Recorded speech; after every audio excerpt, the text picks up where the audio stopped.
Greetings, everyone. My name is Satya Rhodes Conway. I have the honor of being the mayor of Madison, Wisconsin. I want to thank everyone for joining us, and for those of you who are out of state, welcome to Wisconsin. We're delighted to have you here. As the 2024 Republican field takes the debate stage tonight, you'll be able to hear straight from the horse's mouth about the extreme and wildly out of touch vision, and I put that in air quotes, for America. This group supports ending Social Security and Medicare as we know it, cutting taxes for their rich friends, undermining our election, something that we know a little bit about in Wisconsin, and taking our freedoms. And yes, that includes a nationwide ban on abortion. Let me be crystal clear about this. The 2024 MAGA Republican presidential candidates are running on their extreme anti-choice records. DeSantis signed extreme legislation in Florida that bans abortion before many women even know that they are pregnant. Tim Scott co-sponsored multiple abortion bans and vowed to sign the, quote, most conservative national abortion ban possible if elected. Nikki Haley signed an abortion ban as governor of South Carolina that had no exceptions for rape or incest and threatened doctors with jail time. Mike Pence has called for banning abortion in every state and was actually the first Republican presidential hopeful to do so. Chris Christie opposed Roe versus Wade and said that striking it down was the right decision to make for the court. Doug Burgum signed one of the strictest abortion bans in the country as North Dakota's governor, with no exceptions for victims of rape or incest after 6 weeks. And Vivek Ramaswamy supports 6-week abortion bans at the state level, again, before many women even would know that they were pregnant. I'm sure that they're going to talk about freedom on the debate stage tonight. But what about the freedom to make my own health care decisions? I guess that their version of freedom doesn't include women. And here's the bottom line. The American people don't want anything to do with their abortion bans. Voters in states all across this great country, including right here in Wisconsin, have made it clear that the craven abortion bans are wildly unpopular and out of step with the American public. And with the people on our side, Democrats are fighting back against their bigotry and doubling down on our commitment to protect reproductive health care amid ongoing Republican attacks. Fighting for freedom, for more rights, not less, has been the cornerstone of President Biden's first term. And I've got a message for these Republicans. We are just getting started. As Republicans fixate on ripping away more of my rights and yours, I am grateful to have a president and a vice president who are fighting tooth and nail for the freedoms that we hold near and dear to our hearts. Thank you again for being here today, and now it's my pleasure to introduce someone who is organizing thousands of voters and volunteers across the great state of Wisconsin, the chair of the Democratic Party of Wisconsin, and my friend, Ben Wikler. I am honored to join Chair Harrison and Congressman Richmond in the state that could determine the 2024 presidential election and where the tale of the tape is crystal clear. In Wisconsin, MAGA extremism falls flat. We're anticipating a debate tonight where candidates are leapfrogging each other to the most extreme fringes of ultra-MAGAism. And yet, when you look at the record in the state of Wisconsin, over and over, Wisconsin voters reject MAGA extremism. They reject the attacks on fundamental freedoms and economic security and dignity. They reject the very kind of ultra-MAGA Republican candidates that will be swarming the debate stage here in Milwaukee tonight. So let's just look at the record for a moment. In the state of Wisconsin, Democrats and Democratic-supported candidates have won 15 of the last 18 statewide elections. Just ask Senator Tammy Baldwin. Ask Governor Evers and Lieutenant Governor Sarah Rodriguez. Ask Attorney General Josh Kaul. Ask President Biden and Vice President Harris who has been winning elections in the state of Wisconsin. This spring, in our state Supreme Court race, voters had as vivid a choice as you could imagine between a Trump-endorsed former Supreme Court justice who personally advised the plot to overturn the 2020 election and a judge that they hadn't met before, Janet Protasewicz, who ran with clarity that she would always consider the case before her rather than just the agenda of right-wing MAGA billionaires, and who believed at a personal level in reproductive freedom. That election was a choice between MAGA extremism on the one hand and common sense, fairness, and justice and freedom on the other. And Wisconsin voters gave Janet Protasewicz an 11-point landslide. This spring was a freedom landslide in Wisconsin. It was a clear message from Wisconsin voters that they wanted to turn the page on the era of extremism represented by all 8 of the Republican candidates who will be ascending to the stage of the presidential debate tonight. And their message this spring was consistent with the message that they have sent over and over from 2018, when Democrats swept every statewide election for the first time since 1982, to 2020, when they reversed Trump's victory in 2016 and became the tipping point state for the Biden-Harris ticket, to 2022, when they elected a Democratic governor in a year with a Democratic president for the first time since 1962, to this spring, when they flipped the majority on Wisconsin State Supreme Court for the first time in 15 years. The issues that propelled these elections are on the table again in 2024, and every one of the Republicans running for president at this moment is wrong on these issues. Wisconsinites have tasted the alternative. They experienced 8 years of proto-MAGA extremism from Scott Walker. They experienced the attacks on workers' rights, the attacks on reproductive freedom, the attacks on public schools and teachers, the attacks on democracy and voting rights. And they rejected that kind of politics. They rejected Scott Walker in 2018, and now because of Governor Evers, Senator Baldwin, because of President Harris and President Biden and Vice President Harris, because of Attorney General Kaul, Wisconsin has been and continues to be on the right track. And Wisconsinites are experiencing record low unemployment and rising wages and the possibility of a restoration and an expansion of freedom and democracy in the state that all of us Wisconsinites love. That is what Wisconsinites want to see more of. That is what they are voting for. And that is what they will not see on display at the Republican debate tonight. The record is crystal clear. Wisconsinites do not want to go backwards to MAGA extremism. They do not want a future in which their freedoms are ripped away. They want to move forward.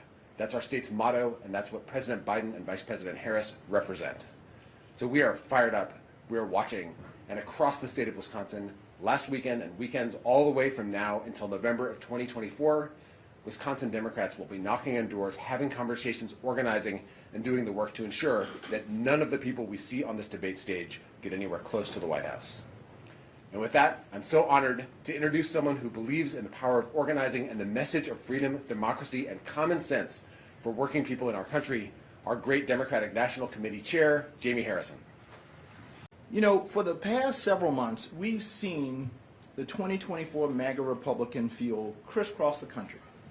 And they have been running a race, folks, a race to the bottom to secure this Republican nomination for president. And tonight in prime time, Americans will have an opportunity to see in action the most extreme, the most divisive, the most chaotic slate of presidential candidates in history when these MAGA 2024 Republicans take the debate stage here in Milwaukee. And I don't know if it's going to be a debate, but more like a circus. You know, they may try to differentiate themselves, but the truth is that every single one of these candidates, from Donald Trump on down, are extreme. They want to put our economic recovery in reverse and raise costs on working families. They want to give tax handouts to corporations and the ultra-wealthy while slashing Social Security, Medicare, and Medicaid. They want to erase the progress that we've made in the fight against climate change, even as millions of Americans suffer more frequent and more severe weather events. They want to erase our history and teach our children that slaves benefited from slavery. And they want to take away our freedoms and push a nationwide ban on abortion, even as voters have repeatedly made it clear in red states, in blue states, in purple states, that we're not interested in their anti-women, anti-choice agenda. That's what they stand for. And now here's who they are. We have Ron DeSantis. As we say in the South, bless his heart. This guy has pushed an extreme MAGA agenda focused on taking away Floridians' freedoms instead of focusing on the high costs that are crushing Florida families. We have Tim Scott. I know him well. Proud Tea Party Republican who has promised to govern from, and I quote, the far conservative right. We have Nikki Haley, who I know even better, who as governor signed into law an extreme abortion ban that had no exceptions for rape or incest. We have Mike Pence, who is still Trump's MAGA wingman and was the first candidate to call for banning abortion nationwide. We have Vivek Ramaswamy, who is so desperate to be Donald Trump 2.0 that he's running around spreading conspiracy theories about 9/11 and threatening to change the voting age from 18 to 25. We have Doug Burgum, who has signed some of the most extreme MAGA legislation into law in North Dakota and is trying to buy his way into the Oval Office. And we cannot forget good old Chris Christie, who has suddenly forgotten the fact that he campaigned for Donald Trump in 2020 and is every bit as MAGA as the rest. So let me sum this up for you all. No matter who you pick, this group is as extreme as it gets. A bag full of MAGA apples and they are all rotten. They are wildly out of step with the American people. While they're busy racing to win over the MAGA base, President Joe Biden and Vice President Kamala Harris have been laser focused on fighting for the issues that matter most to the American people. And by every measure, my friends, they have delivered. They've delivered the strongest 2.5 years of job growth in the history of this nation. Over 13 million jobs created, including good-paying union jobs, Nikki Haley, union jobs. An unemployment rate near 50-year lows and a record low unemployment for African Americans. The largest infrastructure investment since Dwight Eisenhower. 4 years Donald Trump talked about infrastructure week, never filled a pothole. Joe Biden got it done in his first year. The most ambitious climate agenda in the world. An American manufacturing, not boom, a renaissance. Lower energy, healthcare, and prescription drug costs.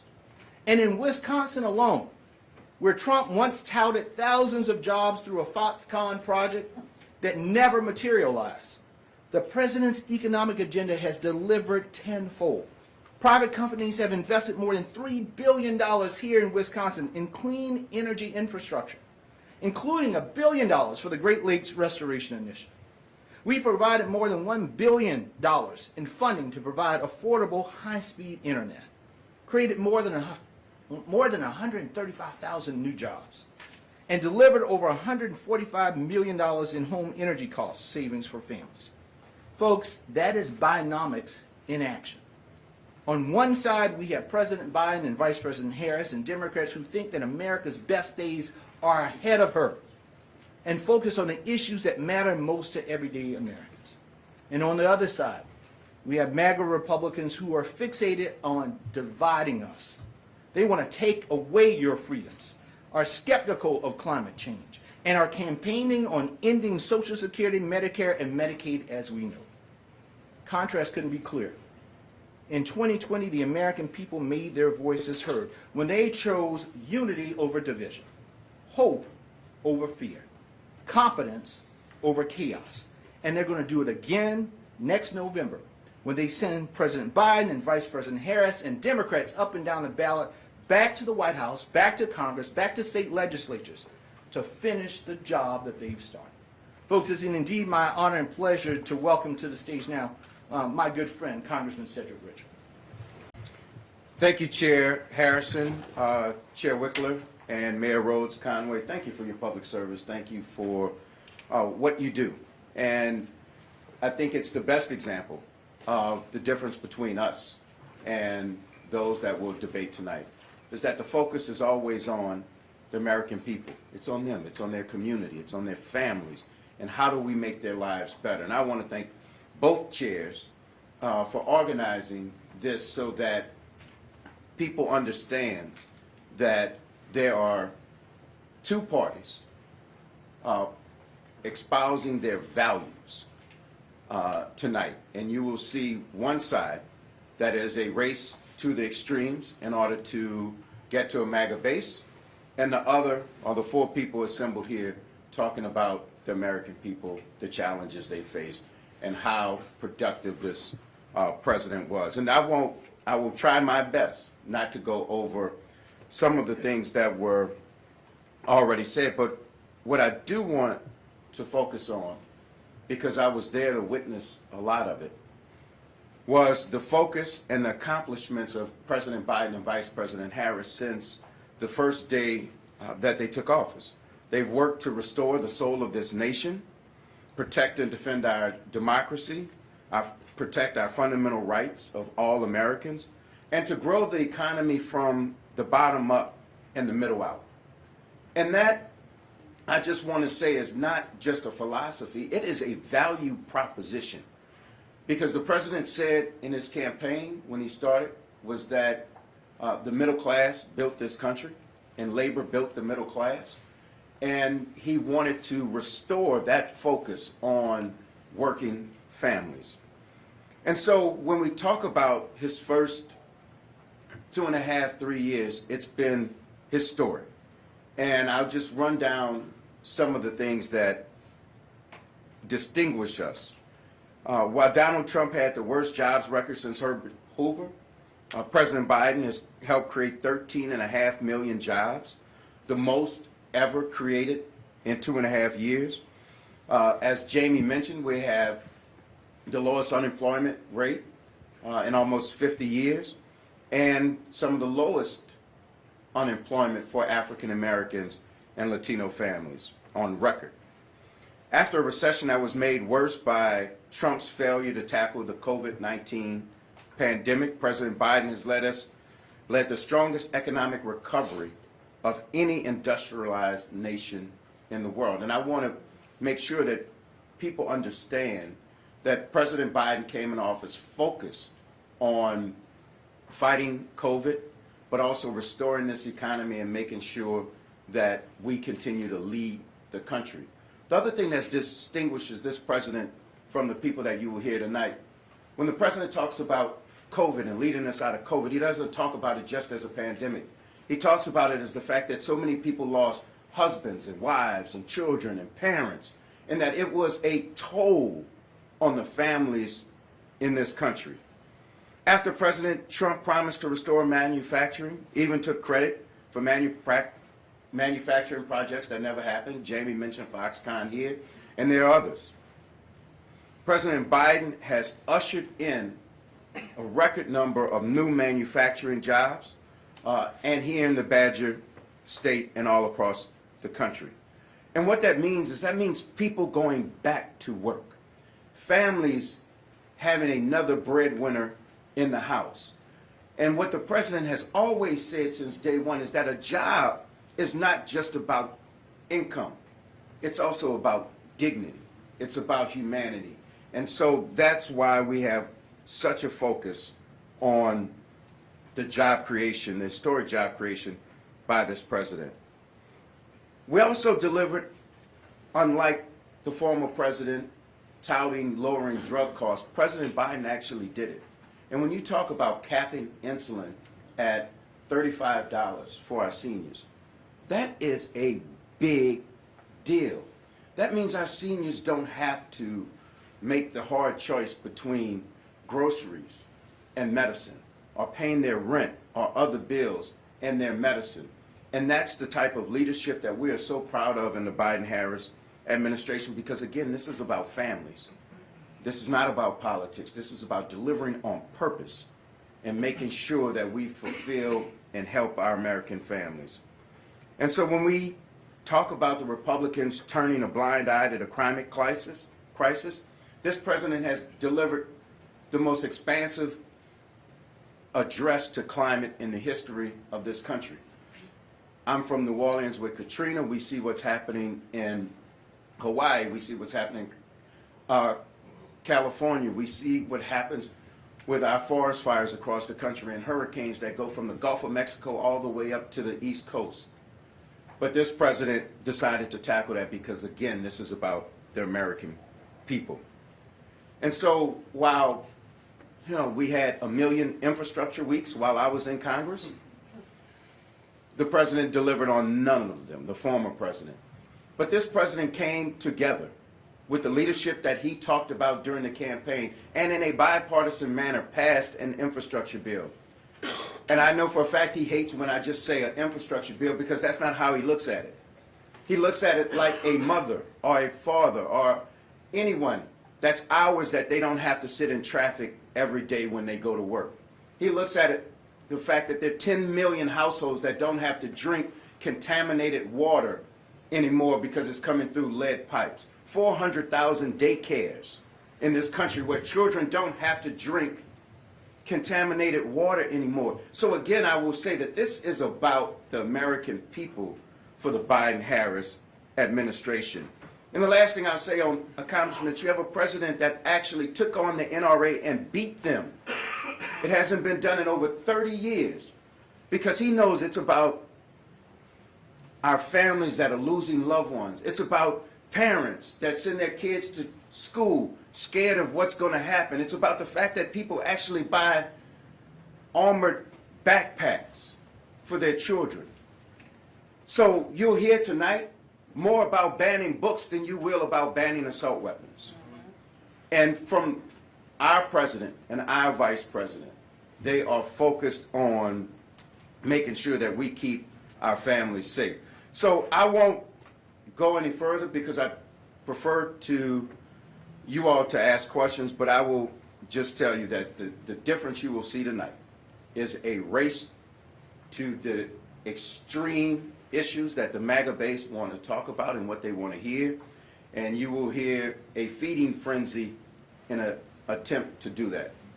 But from here, you will hear us focused again on the challenges that the American people face, our ability to meet them, and our ability to meet the challenges that we know coming down the road. And the last thing I will say is that when you talk about leadership and you talk about determination and you talk about the ability to do things others couldn't, the war in Ukraine is a great example. This president united the West on Russian aggression. And I know that you all remember because you all covered it. Even when President Zelensky didn't think that Russia was invading, we were still uniting the West to make sure that we could help Ukraine when that moment came. And that's the difference between rhetoric and leadership. And we are proud of the leadership of both President Biden and Vice President Harris.